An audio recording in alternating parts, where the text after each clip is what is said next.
नमस्कार मित्रांनो. आपले शहर आणि गाव स्वच्छ ठेवण्यासाठी जे सफाई कर्मचारी रात्रंदिवस मेहनत करतात, अनेकदा गटारे आणि सेप्टिक टँक साफ करताना त्यांना आपला जीवही गमवावा लागतो. या कर्मचाऱ्यांची सुरक्षा, सन्मान आणि त्यांच्या आर्थिक विकासासाठी केंद्र सरकारने एक अत्यंत महत्त्वाची योजना सुरू केली आहे, ज्याचे नाव आहे नमस्ते योजना. या योजनेचा मुख्य उद्देश हा आहे की गटारे आणि सेप्टिक टँकची सफाई करताना कोणत्याही कर्मचाऱ्याचा मृत्यू होऊ नये. या योजनेत नोंदणी केलेल्या प्रत्येक सफाई कर्मचाऱ्याला आणि त्याच्या कुटुंबाला प्रधानमंत्री जन आरोग्य योजना अंतर्गत 5 लाख रुपयांपर्यंतचा मोफत आरोग्य विमा दिला जातो. कुटुंबात कोणीही आजारी पडल्यास उपचाराचा खर्च आता सरकार उचलेल. यामध्ये सफाई कर्मचाऱ्यांना व्यवसायासाठी मोठी सबसिडी दिली जाईल.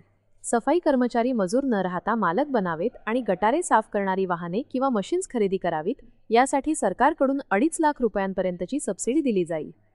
ही योजना काय आहे, ती कशी लागू करायची, योजनेच्या अटी काय आहेत, ही सर्व माहिती मी माझ्या चॅनलवर अपलोड केली आहे. तिथे जाऊन तुम्ही पहा.